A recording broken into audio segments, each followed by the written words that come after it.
Hello and welcome to another episode of the Magic Minute. My name's Kyle. This is a special episode, so we're going to do it outside.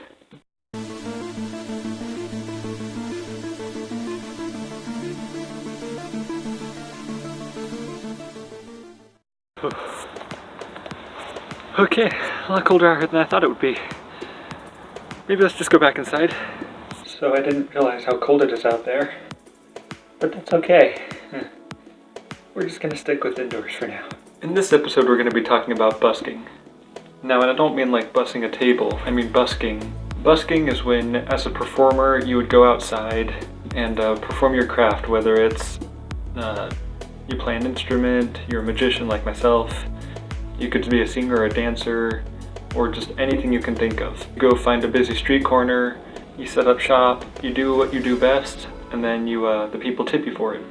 Now, busking can be a lot of fun, especially with the right crowd. I've had some really good luck with busking. The best I've ever made in one night was like $30, which is impressive for me because I was not there very long. People are usually really excited to see a performer actually doing something, so they're eager to watch or listen. Now, speaking from experience, there's going to be some hecklers out there. They try to ruin the show by saying something snarky or trying to be more clever than the magician himself. For example, you start doing a card trick and he'll start saying, "Boo, I've seen this trick before, lame, get off the stage." Except you're not on a stage, you're outside.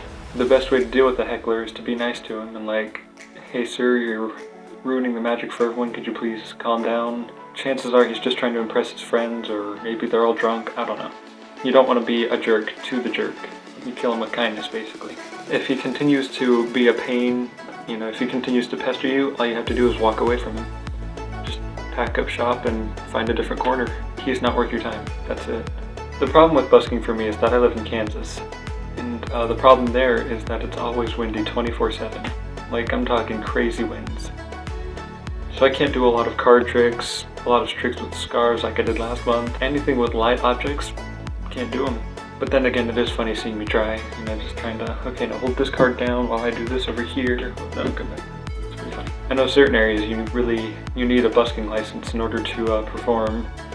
Like Vegas, they have a lot of street performers there. They go through a lot of trouble just to be able to perform there, so if you see them, give them some money. I personally don't have a busking license, but I don't need one in Kansas for some reason. I don't know why. So if you ever want to go busking, first of all you have to figure out what it is you want to do, what you want to get paid for, and then next you want to, assuming that you picked magic like I did, you'll want to have a table, first of all, that you can perform on. You'll need tricks to perform, but not only do you want some tricks to perform, but you want to routine your tricks.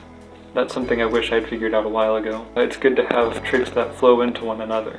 Like, this trick could roll over into this trick. And if that doesn't make any sense, at least you can enjoy my funny hand gestures. The next thing you need to work on is scripting. Again, wish I had figured that out sooner, because I'm really bad at it. All of these Magic Minute videos are unscripted. That's why they seem so all over the place, to say the least.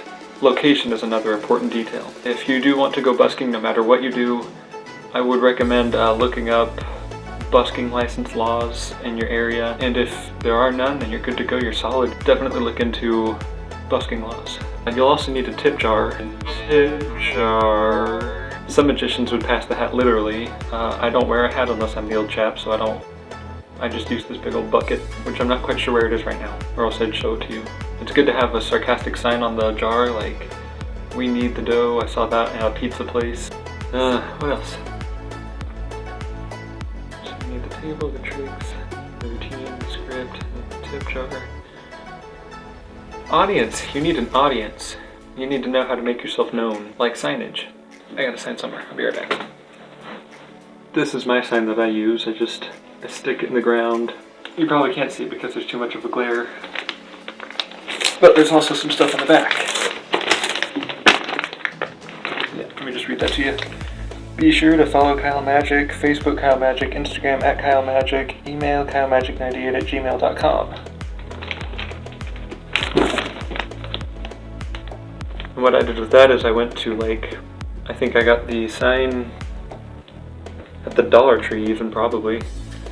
And it's a black trash bag covering the actual sign, the original sign. And then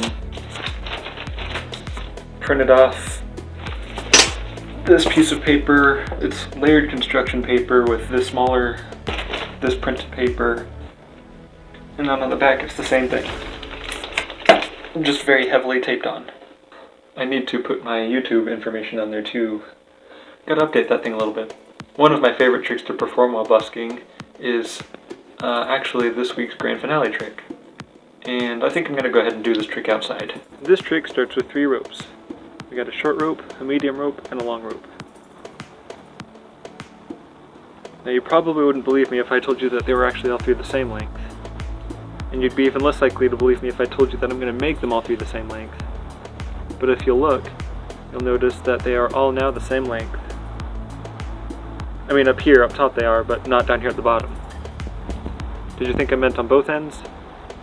What do I look like, a magician? Oh fine. There we go. All it takes is the count of 3, because there's 3 ropes. 1, 2, 3. 1, 2, 3 ropes are now roughly the same size. Yay! There we go, that looks better. Now, a lot of people accuse me of having more than 3 ropes. Well, to prove it to you, I have 1, 2, 3 ropes. And they are all 3 approximately the same size, not exact. To end this trick, I'm going to tie 2 of the 3 into a rings and create the illusion that it's all just one long rope. To do that, all I have to do is cover up the knots. Oops. And it's just going to get tangled up in my arms. It looks like it's all just one big rope. But it's actually a short rope tied to a medium rope with a long rope. That's it for this week. Next week, I don't know what's going to happen next. Next week I'm going to try my hand at escaping. So make sure you tune in to see that. Thanks again for watching this episode. And until next time,